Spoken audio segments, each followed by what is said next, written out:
Élection des conseillers municipaux en République démocratique du Congo. Les 915 élus sont connus après la publication des résultats provisoires ce mardi par la CENI. Il y a eu 50 000 candidats au total. Ces élections municipales qui interviennent 36 ans après au pays vont faciliter la bonne gouvernance locale, selon Denis Kadima. Réélection de Félix Antoine Tshisekedi à la tête du pays et l'apport majeur de Guillaume Ndomboyo dans ses succès. C'est à suivre ce mercredi dans Fauteuil Blanc sur Télé 50 à partir de 11h juste. Jean-Marie Kassamba va recevoir le ministre d'État en charge de l'aménagement du territoire et initiateur du parti politique Agissons pour la République. Coupe d'Afrique des Nations de football, ça passe sous sa case pour la qualification en huitième de finale ce mercredi dans le groupe F. La RDC, deuxième avec 2 points, jouera la Tanzanie. Le Maroc, premier avec 4 points, va lutter contre la Zambie. Le coup d'envoi sera donné à 21h pour ces 2 dernières rencontres de la phase des groupes dans ces groupes F. Nouveau journal sur Télé 50, bienvenue à tous. La publication des résultats provisoires des élections municipales est intervenue ce mardi. La Commission électorale nationale indépendante a communiqué sur l'identité des 915 conseillers municipaux élus sur les 50 000 postulants lors des élections du 20 décembre de l'année dernière. Occasion pour Denis Kadima Kazadi, président de la CENI, de se féliciter de la tenue de ces élections qui, d'après lui, va faciliter la gouvernance du pays au niveau local. Quel est donc le rôle de ces conseillers municipaux? Suivez plutôt ces explications de Jean-David Kilolo.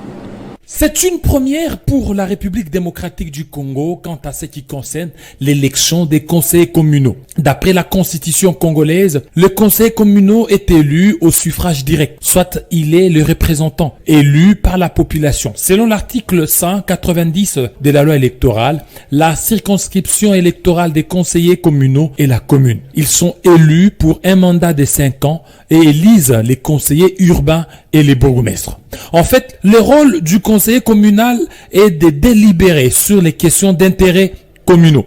Il s'agit notamment des problèmes d'hygiène publique, l'éclairage public, l'entretien des routes. Pour ces scrutins, plusieurs jeunes se sont montrés déterminés à pouvoir donner un souffle nouveau à la République démocratique du Congo. Pour certains d'entre eux, la gestion de bourgmestre n'était pas contrôlée. C'est parce qu'il n'y avait pas un organe habilité à le faire. Il n'y avait que le gouverneur de la ville, soit le président de la République, qui nomme les bourgmestres. Or, dans la constitution avec le système de la décentralisation, cela devrait être fait par un conseil national. Pour certaines communes, plusieurs quartiers doivent être gérés et bien contrôlés. Et si dans certains quartiers la population est quand même tranquille, l'insécurité règne dans d'autres coins, les phénomènes Kuluna et l'insalubrité sont des mots qui rongent plusieurs quartiers et communes de la ville-province de Kinshasa. D'où, avec l'arrivée des conseillers communaux, les choses risqueraient de changer dans un sens positif. Et puis après la publication des résultats provisoires des législatives nationales et provinciales par la Commission électorale nationale indépendante, certains partis politiques n'ont pas atteint le seuil électoral d'éligibilité, dont notamment le leadership pour la gouvernance et le développement du sénateur Matata Ponyo. Les candidats de la Chopo refutent les résultats qu'ils qualifient d'injustes et disent se soumettre à la décision de la hiérarchie de ne pas saisir la Cour constitutionnelle. C'est que les militants du parti politique Leadership et Gouvernance pour le Développement LGD Chopo, couplés aux motards de la ville de Kisangani, ont protesté ce lundi courant contre les résultats provisoires des législatives nationales et provinciales publiés par la Commission électorale nationale indépendante, couplée de la ville de Kisangani, où Madame Barbina Amani, candidate provinciale numéro 427 et nationale numéro 333 dans la circonscription de Kisangani, n'a pas été proclamée, alors que cette dernière avait bel et bien battu campagne et avait obtenu de voix dans les différents bureaux de vote de la ville de Kisangani, et ne comprennent pas comment le LGD, parti cher à l'ex-premier ministre Matata Ponyo, n'a pas rempli le seuil de représentativité. Et on voit une foule de gens qui ont été réclamés parce que ils ont voté pour la dame, mais nous sommes stupéfaits aujourd'hui. Les résultats sont contradictoires. Alors, nous avons demandé à la CENI de nous montrer les PV, parce que nous avons les PV avec nous. Babina Lokola a fait plus de 3000 et quelques voix. Nous demandons aussi à la Cour constitutionnelle de bien vérifier les résultats provisoires de la CENI. Ils sont présents exemplaires et il y a des voix qui sont enregistrées. Nous sommes population de l'obus, Toponi, Barbina, candidat député provincial. Signalant que c'est à travers une carnaval motorisée qui a aboré quelques artères du centre-ville de Kisangani pour chuter au rond-point stade de Lumumba que ces derniers ont manifesté leur mécontentement. Et puis une méga plateforme dénommée Pacte pour un Congo retrouvé a vu officiellement le jour ce mardi à Kinshasa. Il est composé des 4 regroupements politiques membres de l'Union sacrée. Il s'agit d'alliés, des alliés Union pour la nation congolaise, des Vital Kamerhe, Alliance des acteurs attachés au peuple, des Tony Kankuchiku, Alliance Bloc 50 de Julien Paluku et Coalition des démocrates de Jean-Lucien Boussa. Objectif: apporter un soutien nécessaire à la vision du président de la République pour la réussite de son second mandat.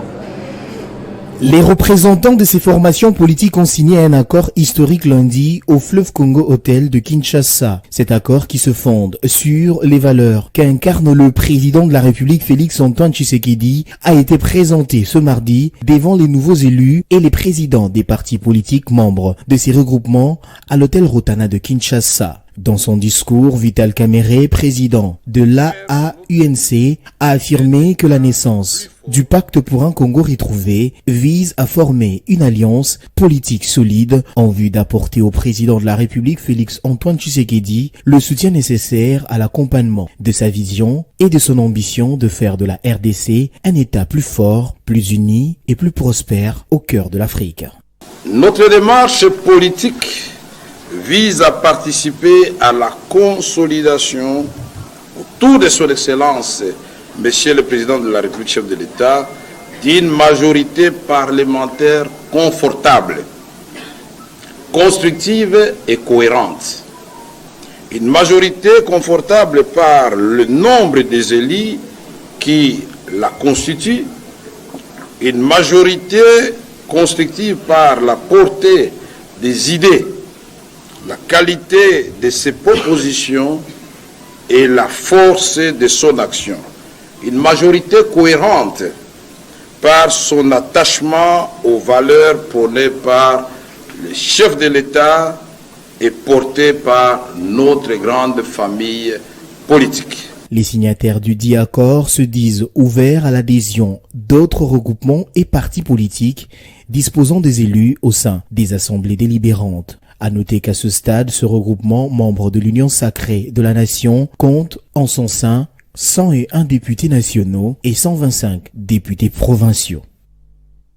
Parvenir 2024, c'est le nom du nouveau réseau de jeunes de toutes tendances confondues qui vont militer désormais pour le renouvellement de la classe politique en République démocratique du Congo.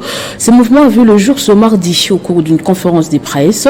Ce jeune monte au créneau pour attirer l'attention du chef de l'État, Félix-Antoine Tshisekedi, après son investiture de tenir compte du renouvellement de la classe politique pour répondre aux attentes du peuple congolais.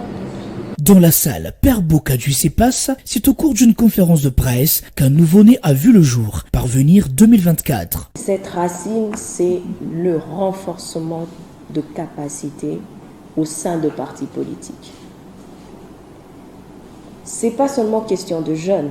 Nous avons de vieux qui sont dans la classe politique, mais qui n'ont pas de valeur, mais qui vont dans la classe politique pour se faire de l'argent.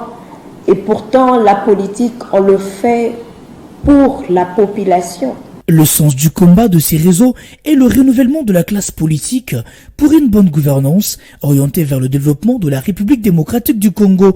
Voilà le niveau de combat dans lequel se lancent ces jeunes à la veille de la composition du gouvernement au deuxième mandat du président Félix Tshisekedi. Nous pensons que le premier acteur du changement, c'est d'abord le chef de l'État, suivi de son gouvernement, ainsi que nous tous, peuple congolais. Aujourd'hui, nous n'avons pas la prétention de dire que nous venons pour changer, je ne sais pas, les conditions de vie tout de suite des peuples congolais. Non, nous proposons des acteurs, des possesseurs des idées, des personnes qui vont justement permettre que la classe politique congolaise, l'action politique congolaise ait enfin aujourd'hui de nouvelles énergies, de nouvelles idées qui vont travailler pour les changements des vies des Congolais. Après un long jet des questions-réponses, la démarche est de rencontrer le président de la République Félix Tshisekedi ainsi que différentes composantes de la classe politique pour obtenir le renforcement de capacités de jeunes et former une nouvelle classe politique qui devrait accompagner le chef de l'État.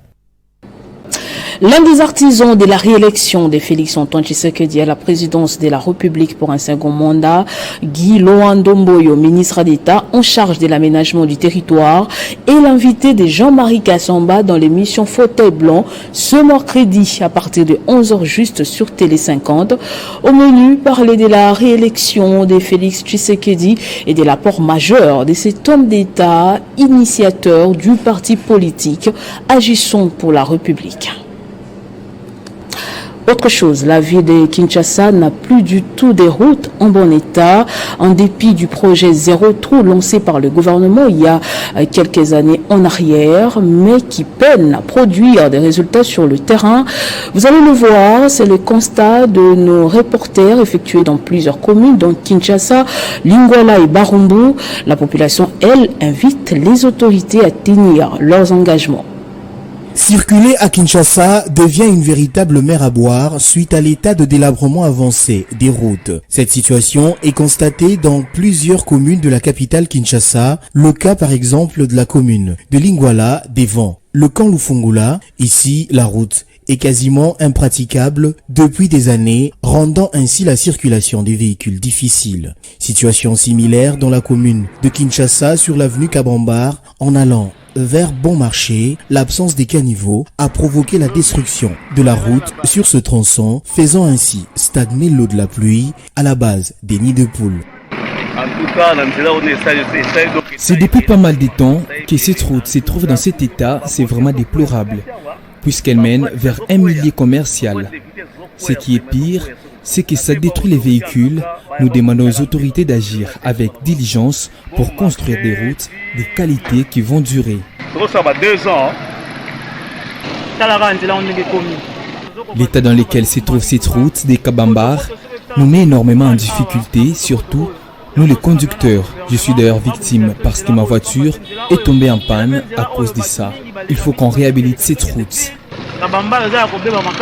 Entre les communes de Kinshasa et Barumbu, le constat est plus qu'amer. Les véhicules peinent à circuler au point même de tomber en panne. Mais qu'en est-il du projet Zéro Trou lancé les années dernières par les autorités gouvernementales? C'est la grande question qui taraude les esprits. Le gouvernement de la République est donc appelé à s'atteler à résoudre ce problème, car la route est un facteur important pour l'économie d'un pays. Le commissaire provincial de la police ville de Kinshasa appelle les Kinoises et Kinois ainsi que tout celui qui s'est fait déposséder de ses biens par les malfrats à aller vérifier au commissariat provincial de la police car plusieurs criminels y sont incarcérés. Il remercie en même temps la population kinoise de son bon comportement lors de la cérémonie de l'investiture du chef de l'État Félix Antoine Tshisekedi. Commissariat provincial ville de Kinshasa, commandement. Le commissaire provincial de la police nationale congolaise, ville de Kinshasa, remercie infiniment la population kinoise d'avoir affiché un comportement digne et citoyen envers le hôte de notre pays, invité à la cérémonie d'investiture de notre magistrat suprême et chef de l'État, son Excellence Monsieur Félix Antoine Tshisekedi Tshilombo, le samedi 20 janvier dernier au stade de Martyrs de la Pentecôte. Contrairement à la vidéo qui circule sur les réseaux sociaux, mettant en cause deux policiers des sexes opposés en train de se battre, les services compétents du commissariat provincial de la police congolaise ville de Kinshasa ont révélé que ces agents de la police ne font pas partie de ces effectifs.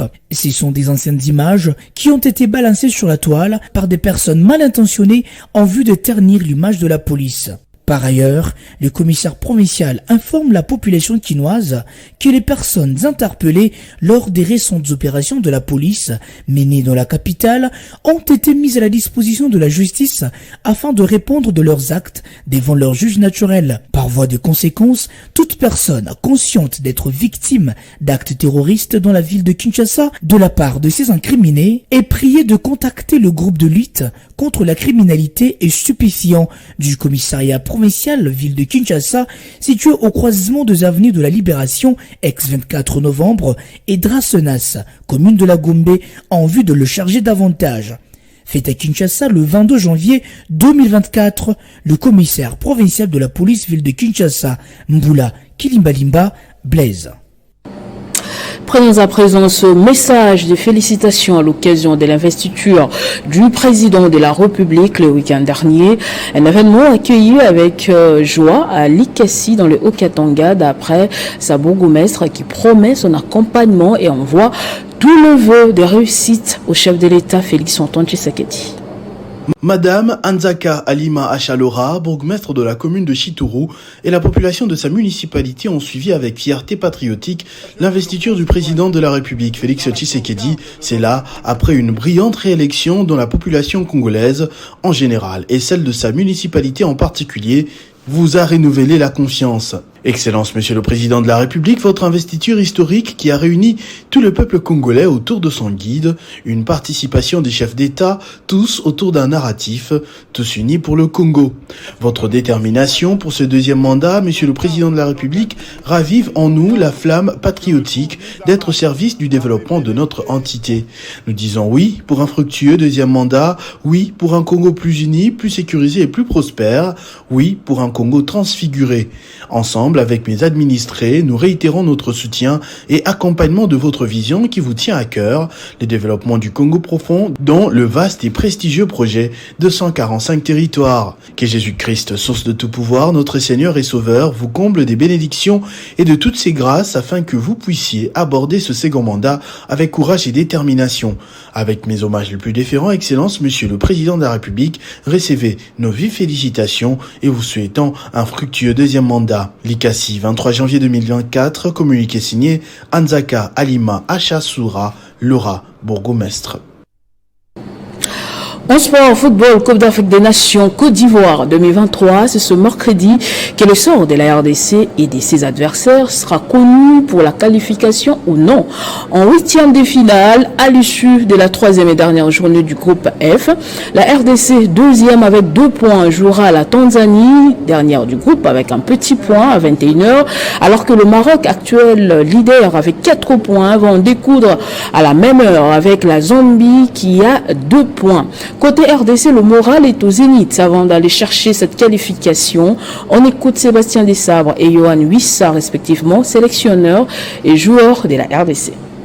Bon, on attend encore de bonifier d'abord notre jeu, de refaire encore un bon match, de montrer la même énergie qu'on a montré dans des conditions qui sont différentes, puisque le terrain n'est pas le même. C'est un troisième match de compétition. Et c'est un match qui est celui-là décisif pour la suite, puisque en fonction du résultat, on continuera la compétition ou pas. Donc voilà dans quel état d'esprit on est. On a de la confiance, on est tranquille, on est très concentré et on a hâte demain de jouer contre une bonne équipe de la Tanzanie. Maintenant, ça va être un match assez décisif parce que ça va décider de notre aventure de la CAN, notre aventure. Et en tout cas, on a à cœur de faire un beau match et de faire au minimum un point et de gagner. Après, voilà, on part avec l'objectif de gagner tous les matchs, donc on est des compétiteurs. Donc on va faire le maximum. Comme vous avez dit, on a été deux fois en réaction. Mais c'est pas pour autant qu'on a vu un Congo baisser la tête. Au contraire, on a pris les devants dans chaque échec qu'on a eu. C'était souvent des petites erreurs. Mais voilà, on sait que les matchs de haut niveau, ça joue à des petits détails. Mais c'est pas pour autant qu'on a baissé la tête. Mais voilà, en tout cas, je trouvais qu'on a fait preuve de caractère sur les 2 matchs. Et ce journal est terminé. Place au rappel des titres. Élection des conseils municipaux en République démocratique du Congo. Les 915 élus sont connus après la publication des résultats provisoires ce mardi par la CENI. Il y a eu 50 000 candidats au total. Ces élections municipales qui interviennent 36 ans après au pays vont faciliter la bonne gouvernance locale, selon Denis Kadima. Réélection de Félix Antoine Tshisekedi à la tête du pays et l'apport majeur de Guilo Ndomboyo dans ses succès.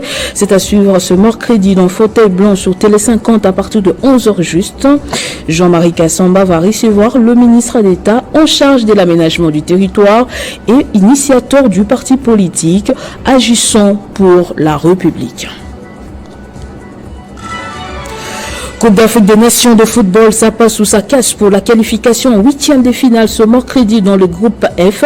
La RDC, deuxième avec 2 points, jouera la Tanzanie. Le Maroc, premier avec 4 points, va lutter contre la Zambie. Le coup d'envoi sera donné à 21h pour ces dernières rencontres de la phase des groupes. Merci de nous avoir suivis des partout. L'information reste en continu en temps réel sur votre télévision.